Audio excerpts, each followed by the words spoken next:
ಇಲ್ಲಿ ಕರಸೇವಕ ಶ್ರೀಕಾಂತ್ ಪೂಜಾರಿ ಬಂಧನ ಹಿನ್ನೆಲೆ ಇಂದು ಕೂಡ ಏನು ಚಿಕ್ಕಮಗಳೂರಿನಲ್ಲಿ ಮಾಜಿ ಸಚಿವ ಸಿ.ಟಿ. ರವಿ ಅವರು ನಗರ ಪೊಲೀಸ್ ಠಾಣೆಯ ಮುಂಭಾಗ ಬಂದು ಈಗ ಪ್ರತಿಭಟನೆ ಕುಳಿತಿರುವಂಥದ್ದು. ನಾನು ಕೂಡ ಕರಸೇವಕ, ನನ್ನನ್ನು ಬಂಧಿಸಿ ಎಂಬ ಮಾತುಗಳನ್ನ ಸಹ ಹೇಳ್ತಾ ಇರುವಂಥದ್ದು.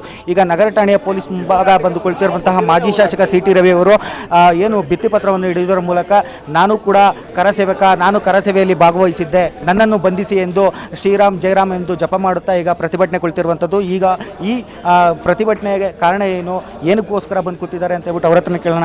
ಸರ್, ಈಗ ಬಂದು ಏಕಾಂಗಿಯಾಗಿ ಪ್ರತಿಭಟನೆ ಮಾಡ್ತಾ ಇರುವಂಥದ್ದು, ಇದರ ಉದ್ದೇಶ?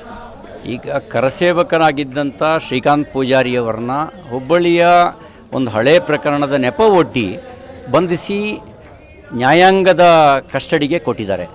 ಅದನ್ನು ಪ್ರತಿಭಟಿಸಿ ನಾವು ಕರಸೇವಕರು, ನಮ್ಮನ್ನು ಬಂಧಿಸಿ ಅಂತ ಇವತ್ತು ಹೋರಾಟಕ್ಕೆ ಕೂತಿದ್ದೇವೆ. ಸರ್, ಕಳೆದ 30-32 ವರ್ಷದಿಂದ ಹುಬ್ಬಳ್ಳಿಯಲ್ಲೇ ಶ್ರೀಕಾಂತ್ ಪೂಜಾರಿ ಇದ್ದರು, ಆದರೂ ಕೂಡ ಅವ್ರ ಮೇಲೆ ಯಾವುದೇ ರೀತಿಯ ಕ್ರಮ ಜರುಗಿಸಲಿ. ಈಗ ಏಕಾಏಕಿ ಈ ರೀತಿ ಕ್ರಮ. ಶ್ರೀಕಾಂತ್ ಪೂಜಾರಿಯವರು ಏನು ದೇಶ ಬಿಟ್ಟು ಓಡೋಗಿರಲಿಲ್ಲ, ತಲೆಮರೆಸ್ಕೊಂಡು ಇರಲಿಲ್ಲ. ಅವರಲ್ಲೇ ಬದುಕಿದ್ದಾರೆ, ಅಲ್ಲೇ ವ್ಯವಹಾರ ನಡೆಸಿದ್ದಾರೆ. ಅವ್ರನ್ನ ಈಗ ಏಕಾಏಕಿ ಅಯೋಧ್ಯೆಯ ರಾಮ ಮಂದಿರದ ಉದ್ಘಾಟನೆಯ ಕ್ಷಣಗಣನೆ ಆಗ್ತಿರುವಂಥ ಸಂದರ್ಭದಲ್ಲಿ ಬಂಧಿಸಿರೋದ್ರ ಹಿಂದುಗಡೆ ದುರುದ್ದೇಶ ಇದೆ. ಈ ಒಂದು ಕೆಟ್ಟ ಸಂದೇಶ ಕೊಡಬೇಕು ಅನ್ನುವಂಥ ದುರುದ್ದೇಶ ಇಟ್ಕೊಂಡು ಇದನ್ನು ಮಾಡಿದ್ದಾರೆ ಅಂತ ನನಗೆ ಅನಿಸುತ್ತೆ. ಹಾಗಾಗಿ ನಾವು ಇದನ್ನು ಸವಾಲಾಗಿ ಸ್ವೀಕಾರ ಮಾಡ್ತೀವಿ ಮತ್ತು ನಮ್ಮ ಶಾಂತಿಯುತವಾಗಿಯೇ ನಾವು ಕರಸೇವಕರು, ನಮ್ಮನ್ನು ಬಂಧಿಸಿ ಅನ್ನುವಂಥ ಚಳುವಳಿಗೆ ಕರೆ ಕೊಡ್ತೇವೆ.